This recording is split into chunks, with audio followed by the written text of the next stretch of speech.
coming up. Oftentimes, when we read and hear about the famed aces of World War II, we think about their kill counts and acts of bravery.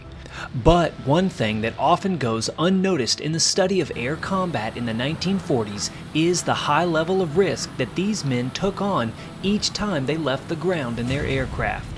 In this video, we will look at 5 famous German aces who, despite their great skill as pilots and astounding kill counts, would meet their demise in bizarre ways and unplanned accidents.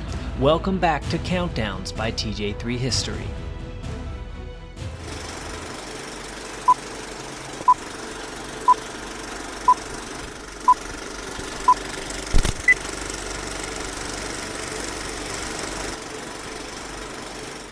Hey guys, if you enjoy the stories from history like the ones in this video, then you will definitely love one of my favorite places for learning and the sponsor of this video, Wandrium.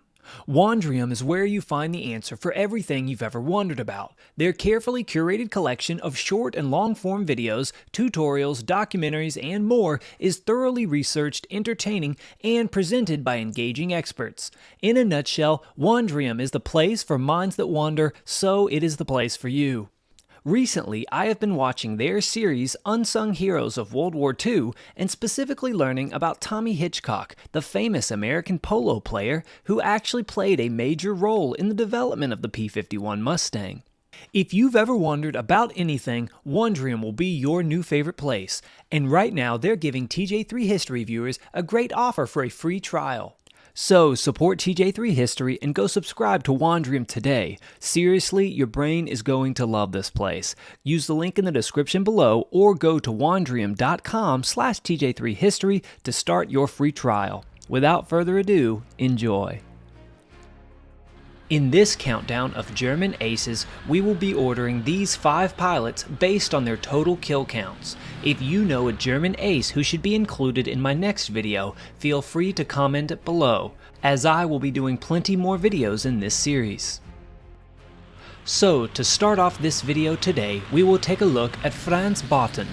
Barten was a 109 ace who saw action in many of the earliest battles of the war, including the battles of Poland, France, and Britain.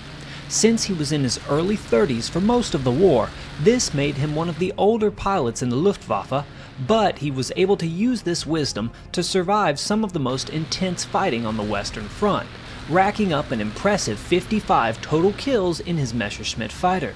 As August 4th of 1944 came around, however, his career as a fighter pilot would come to an end. On this date, Barten would find himself in an intense dogfight with an American P-47 Thunderbolt. He would be on the losing side of this engagement and was forced to bail out of his Bf-109 after it was critically hit. He successfully made it out of his aircraft and was underneath his parachute. But in a universally frowned upon practice, an unknown American fighter flew by and shot and killed the German ace as he was floating back to Earth. His body was found on the ground riddled with machine gun bullets. The 32-year-old pilot would receive the Knight's Cross of the Iron Cross after his death. This next Luftwaffe pilot, HORST Carganico, was actually a native of Poland, but would find himself most at home in the cockpit of a German fighter. This ace would be credited with a total of 60 aerial victories, with 54 coming on the Eastern Front against the Soviets, then the other 6 coming after a transfer to the Western Theater against Britain and the United States. Carganico was actually also the son of German Luftwaffe General Victor Carganico, making him quite a significant figure in the war. His final mission would take place on May 27th of 1944, just a week before the Allied invasions at Normandy. In this sortie, he was flying with JG-5 over France when his group was intercepted by American fighters. Shortly into this battle, he would lose his wingman, leaving the German pilot alone against multiple American P-51 Mustangs. The Luftwaffe ace was attempting desperately to evade his pursuing fighters, but was unable to shake the Yankee airmen. After his 109 likely took some significant damage, as a last resort to try and escape the grim situation, Carganico attempted a forced landing in a field below. In the process of doing this, however, his Bf-109 hit some high-tension cables that he likely never saw. The collision between his fighter and these cables immediately sent his 109 to the ground, ending the career of the German pilot.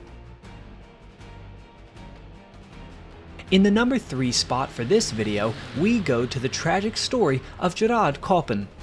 This German ace would be the story of a young tragedy, as he was just 23 years old at the time of his final mission.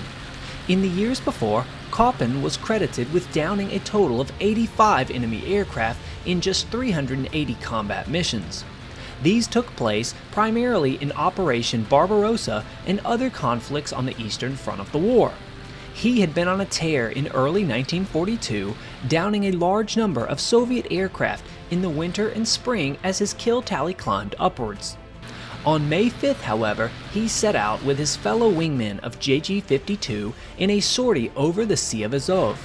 Here, Koppen had just taken down a MiG-1 fighter, but at some point his Bf-109 took a hit from enemy anti-aircraft and the Luftwaffe ace was forced to bail out. It was likely a critical hit to his fighter, as bailing out over the freezing sea below was not a wise decision unless used as a last resort. Koppen's wingman watched him float downwards and land in the water, where he was last seen swimming and being surrounded by Soviet boats. The same Soviet boats that his wingman had just finished strafing, unfortunately. It is not for certain how Koppen met his fate, but the most likely answer appears that he was likely shot in the water by the Soviets or brought on board one of the vessels and then killed there. There are no records of him as a POW, so it seems that this is the most likely outcome for this famed pilot. Next up, at number 2, we turn to Hans-Joachim Birkner. Not to be confused with the famous star of Africa, Hans-Joachim Marseille, this German pilot instead flew on the Eastern Front over Russia and was credited with an incredible 117 aerial victories. In December of that year, however, while flying over Poland and in a strange coincidence, he would meet a very similar demise to that of Hans-Joachim Marseille. While returning from a mission, he was attempting a normal landing at his airfield when his Bf-109G would experience engine failure. The G model of this popular fighter had become notorious for its engine failures and had previously claimed the lives of many aces before, including Marseille, the Star of Africa. On this day, the G model would also claim another victim when Birkner would lose thrust while coming in for a routine landing at an airfield. He was at far too low of an altitude to bail out or recover from the subsequent stall from losing his engine. His Messerschmitt fell to the ground, killing the 23-year-old ace. Now finally, taking the top spot for this video, we look to the great ace of Hans Waldmann. This pilot is the youngest of all the aces in this video, as he was only 16 at the time the war began and 22 when he would meet his fate.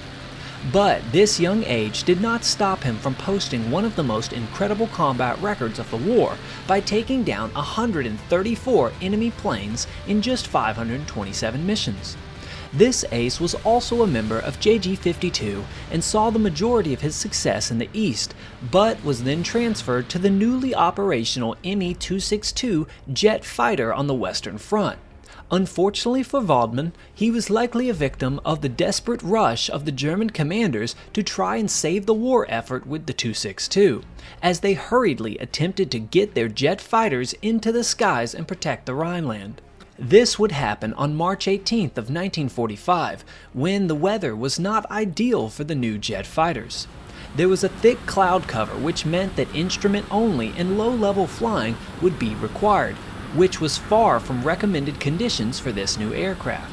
When a large bomber formation was reported coming their direction, their group commander insisted that the conditions were too poor for flying and told his men not to take off. Hermann Göring, however, the commander of the Luftwaffe, overrode this order and demanded that the jets take off. Shortly after taking to the air, Waldmann would collide with his wingmen in the low visibility, sending both planes into a spiral towards the Earth. His wingman, Hans-Dieter Weiss, was able to bail out and survive, while Waldmann was able to exit the aircraft and pull his chute, but was actually found dead on the ground when the recovery party was able to locate him, likely from blunt force trauma. It is believed that the injuries from the collision were likely fatal for the famed German ace. Thank you guys so much for watching this historical recreation. If you want to support my content, please check out my fan store here and make sure to click subscribe right here. And if you want to go above and beyond, feel free to support me on Patreon, which can be found in the description. Thanks for watching, and I'll see you next time.